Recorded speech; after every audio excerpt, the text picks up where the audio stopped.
That's not our food.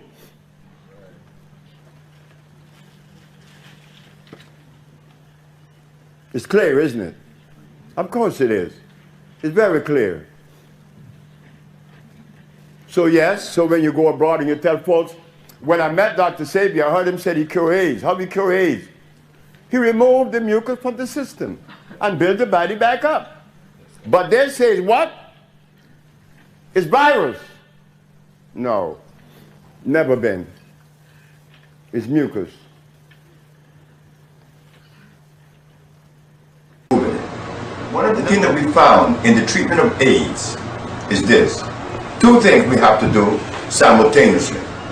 One of them is to remove the cause of the presence of the mucus, which there is something in the intestines that need to be removed.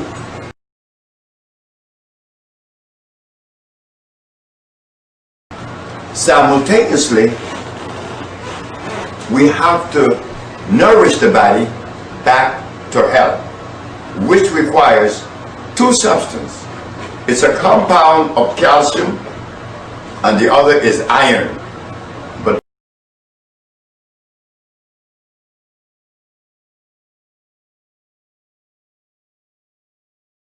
when we talk about iron, we have to be very careful. Why? Because there are two forms of iron. One that is ferrosulfate. That iron would cause you to bind and prevent you from using the toilet. More iron is a good one. But the other iron is a vegetable iron, one that is obtained from plants, such as the sarsaparilla, the burdock, the yellow dock, such as the one that we get from Honduras, the guaco, the contribu, the hombre grande. All these herbs are heavily laden with iron. Upon giving this to the patient, you will see that the condition will be changing immediately. One patient was reversed in 17 days. That the way that Dr. Sebi cures AIDS is that he cleansed the human body. He cleansed the mucus out of the body. But in the process of cleansing, we have to replenish the minerals that has been lost by the presence of the acid state. It was easy. This isn't scientific, but it's so difficult because the physician says there is no cure for AIDS. And we have to believe the physicians because he was never challenged. His position was never challenged, and I didn't know that I would be the one because I should be the least of the candidates because I'm the one that didn't go to school. But I had God on my side. Dr. Victor Herbert, who is defending the state of New York, jumped up and said, what about AIDS? You and your one disease theory? I said, Your Honor, this doctor is saying that I believe in a theory.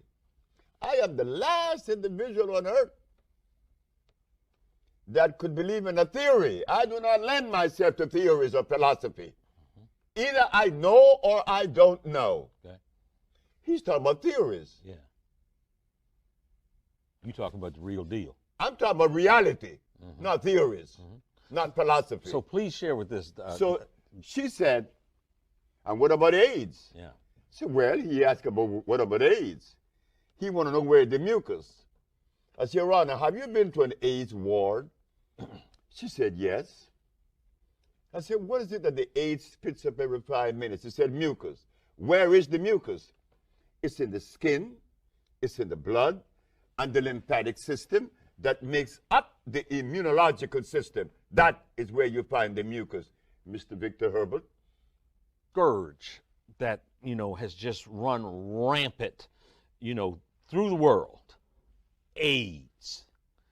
Can you walk us through as much as you can a step-by-step process where you have a patient that has AIDS and you do XYZ or ABC and then the patient no longer has AIDS? Can you walk us through that? Of course. When the first patient was a brother in Boston named Michael White. and a sister, she's from D.C. Her name is, oh boy, I forgot her name right now. But she told me, she said, Dr. Sebi, my brother has AIDS in Boston. So what do you do? I said, well, I'm going to send him the compound. The compound that I made were made to cleanse the cells. They come in the category of phosphates, carbonates, iodides, and bromides. Now we are entering the science of biochemistry. These are food and vitalizers. I remove from the man diet lactose, uric acid, and carbonic acid, milk, starches, and meat.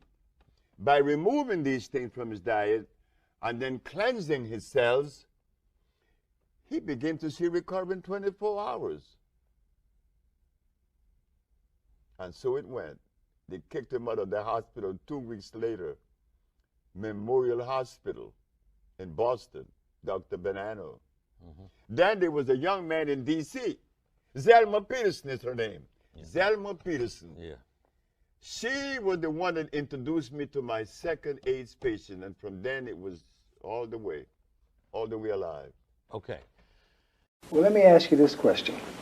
When someone comes to the Usha Herbal Research Institute and they've been diagnosed by their doctor as having the AIDS virus in their body, are your dietary recommendations and herbs that you prescribe for them, are they any different from what you would subscribe for someone who has a different disease like sickle cell anemia? Is there any difference? There is no difference. There's absolutely no difference. And this was shown to me in St. Croix, where the Usha Research Institute opened its doors for the first time under the name of the Fig Tree at 429 King Street in Frederickstad, St. Croix. Three people came to see me. One had diabetes and blind and delirium tremens, which was Miss Margaret Allen. And then we had another gentleman by the name of Flores Archias with gout. And then we had another lady with arthritis, Miss Sylvester. And they noticed that they had the same compounds in front of them. Flores Archias said to me, I think you're making an obvious mistake. I said, why? He said, because I didn't come with the diseases that all these other people have. One is blind and diabetic and delirium tremens. I do not have that, but I have the same bottles they have. Sure, I have to cleanse the body. Whether you have AIDS, blindness, diabetes, or whatever disease, the cells are now obstructed with mucus. Like in the case of AIDS, the only thing I have to do is to give you an increased dosage of lympholine that is going to revitalize the lymphatic system. Sure, it is the same treatment. There's the cleansing and intracellular cleansing coupled by the African biomineral balance. This is for every pathology or irritation presented. Yes, we give the same treatment.